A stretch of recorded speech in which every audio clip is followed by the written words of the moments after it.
લક્ષ્ય ન્યૂઝ, એક નજર, એક લક્ષ્ય. સેલડિયા પરિવાર દ્વારા પાણીઢોળ પ્રસંગે રક્તદાન કેમ્પનું આયોજન કરવામાં આવ્યું.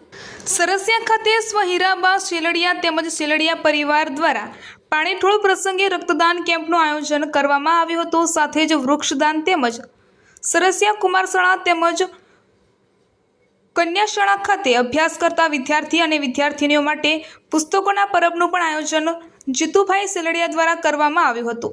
આમ જોઈએ તો સ્વ રાણીમાં પોતાના જીવનમાં 90 વર્ષની આસપાસ સરસ મજાનું જીવન જીવી ગયા છે. ત્યારે આજરોજ રાખવામાં આવેલા આ રક્તદાન કેમ્પમાં પણ 90 જેટલા દાતાઓએ પોતાના રક્તનું દાન કરેલું, જેનાથી આવનારા દિવસોમાં અકસ્માતે ઇજાગ્રસ્ત મહામૂલી જિંદગીઓ સાથે જેઓને ઇમરજન્સી લોહીની જરૂર પડે તેવા દર્દીઓને લોહી પૂરું પાડવાથી જીવનદાન આપવામાં આવશે.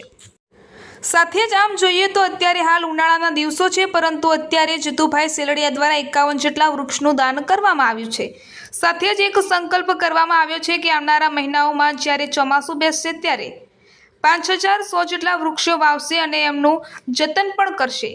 આ સાથે જ અમારા સરસિયા ગામના બાળકો જેઓ કન્યાશાળા તેમજ કુમારશાળામાં અભ્યાસ કરે છે તેમના માટે મહાપુરુષોના જીવન ચરિત્ર વિશેની પુસ્તકોનું પણ એક પરબ બાંધવામાં આવેલું છે, જ્યાંથી વિદ્યાર્થીઓ પુસ્તકો પોતાના ઘરે લઈ જઈને વાંચન કરી શકશે. એકબીજાને જ્યારે પુસ્તકો વાંચી લીધા હોય ત્યારે વાંચન કરી લીધેલું પુસ્તક ત્યારબાદ તેઓ આ પુસ્તકો બદલાઈ પણ શકે તેવું સરસ મજાની આમ તો પુસ્તકોનું પરબ પણ બંધાવેલ છે.